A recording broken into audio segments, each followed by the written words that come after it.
So out of your yellow felt, you're going to cut the petals of your sunflower. So you cut out the petal shapes. You can draw them on one full sheet and then sort of cut them out. And if you need help to cut it out, that's fine. Get some help to cut it out so it's nice shapes. And you have the petals. Now, to give them a little bit of shape, if you like, rather than just having flat petals, you're pinching them just at this end. You are just folding it in half, and you're just going to put a couple of stitches with a knot just to hold each one. So you're going to do that for all your petals, and you've got 2 circles to cut out. One is slightly smaller than the other. One is for the front, so we're not going to use that just yet. We're going to use the one for the back.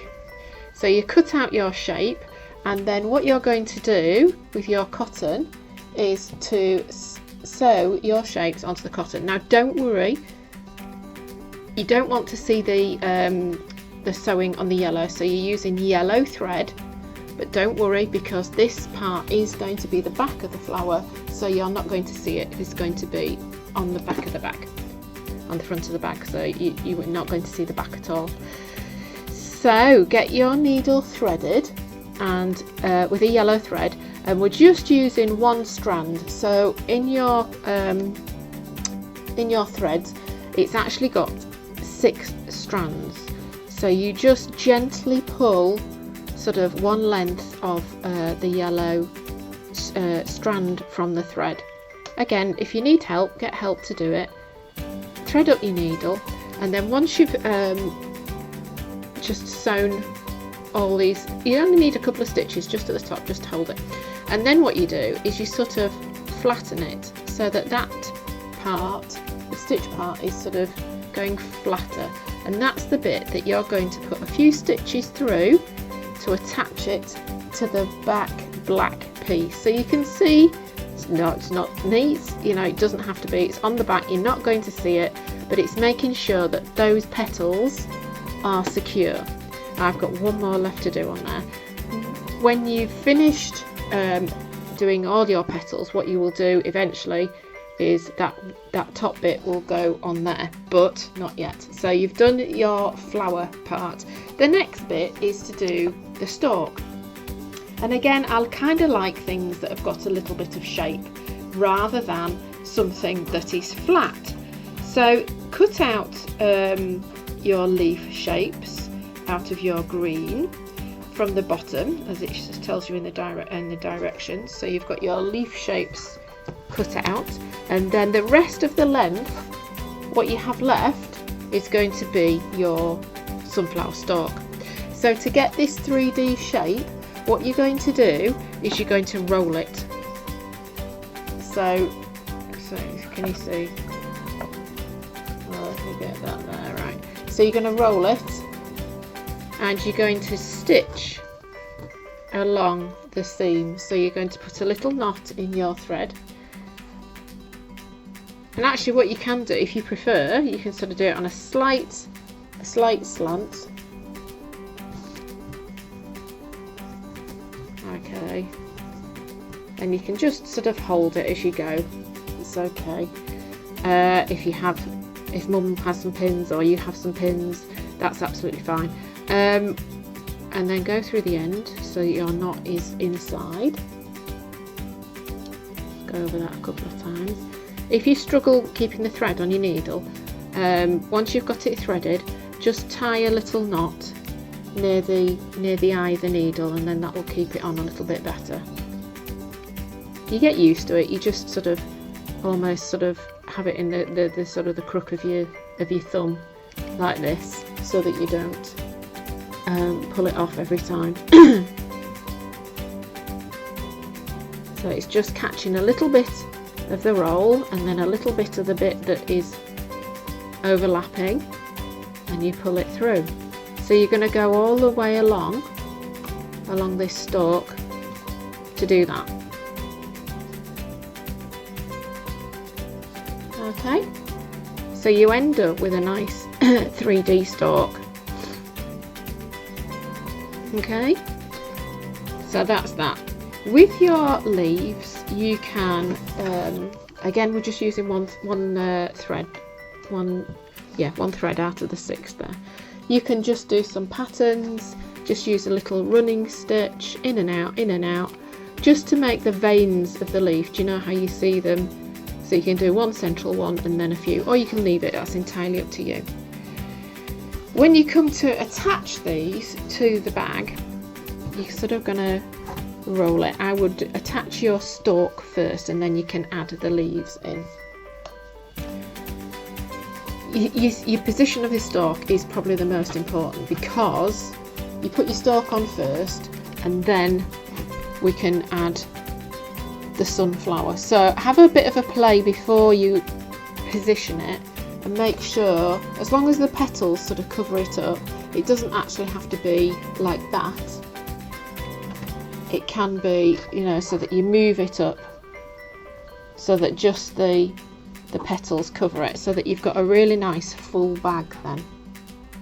Okay, once you've got your position of where you want your stalk to go, then this is the time to start your stitching. And again, you're using one thread, and you're using, it's called sort of a bit of a whipping stitch, and you're whipping through to the bag. Now the important thing to do when you've got your bag is not to stitch it together.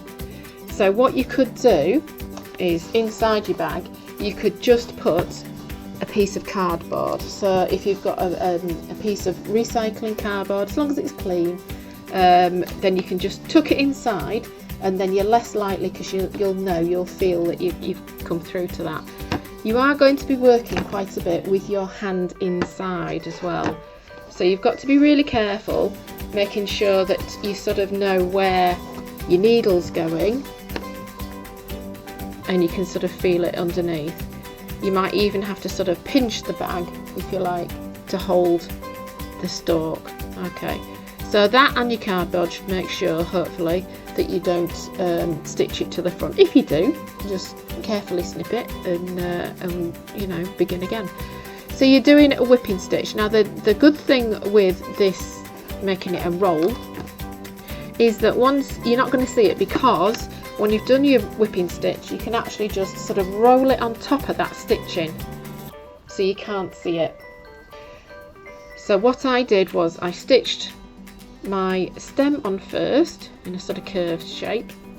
Then I decided where I wanted to put the ribbon. It might be that you might want it in a corner of the bag. It is something that if you want it on the stalk, you're kind of going to need to do it as you're stitching, because once you've stitched, obviously you won't be able to go underneath the stalk. So again, you know, it's all about thinking about where you want to put it. Then I stitched my leaves. Now I've made this part of the vein stitching, and they're not fully completely attached, so they will sort of flow a little bit, which is what I like. It's entirely up to you. You could make yours all attached if you like, but I've made sure that it's nice and safe. It's tucked under the stem, so it looks as though it's coming out naturally, and I've made sure that it's all stitched securely at that bottom part. So you've got your 2 leaves and your stem, and then you're going to come on to your flower. Remember, I've still got one to do. So that's the base of our flower, isn't it? And I'm going to do it this way around actually, because I know I've still got one to stitch on there. And you're going to put that on there. Now what we're going to use is you could use your yellow, in actual fact, if you wanted a contrast and you got sort of a nice sort of circles of running stitch, you could do that. For attaching it, I'm going to use the black, and I'm going to go around with a running stitch through to the back, the inside of the bag, making sure that I don't catch the other side of the bag. So I'm just going to get my needle threaded up, and I will show you how we're doing that. So we've come to the top part now. I've positioned my sunflower where I want it to be. I'm just trying actually to include a little bit, tiny bit of just some stuffing, just to see what that's like. So you can see you come in from the back to the front. It is slightly smaller is the front, so you will just have to be careful. You see my needle, I think you can see better than me actually. And it's about making sure that that top covers. Now the reason it's a bit smaller obviously is because your petals make that difference. They come in a little bit so that you can see, you know, you only need a smaller circle to sort of cover it. Okay, so we're going to do our sort of initial sort of sew round, and then what I'm going to do is just to have a look and see what it looks like and see if I need to do any more stitching. This one you will have to be careful with. Make sure that you're not getting your fingers in the way, but you're catching everything that you want to catch in. So you want to make sure that the petals are caught in. You want to make sure that the front and the back are caught in. So you do need to do it fairly near to the edge of the smaller circle to make sure that you've got everything of that inside. And it's sort of better in black to so you don't see it for this first stitch. Okay, so that's what you're going to do, and then we're coming along. We've hopefully nearly got our 3D sunflower. So there you have it. There is your beautiful 3D sunflower summer tote. I do hope you've enjoyed making it. Do make sure you know you have got your stitches on the inside. If you really wanted to, you could put a little bit of fabric, just, you know, glue it on the inside if you really wanted to. It's a handmade bag. You're going to see some stitches. Don't worry about that. As long as it looks lovely on the front, it's safe and secure, then those stitches mean something. They're what's holding it together. I do hope you've enjoyed making this. I would love to see your creations. I am on Instagram at the Wood Cottage Crafts and Facebook, or you can email me at thewoodcottagecrafts@gmail.com. Don't forget, if you enjoyed this video, let somebody know, and if you subscribe then you'll find out about our other ones. Have a lovely summer. Enjoy making your sunflower bag. Bye.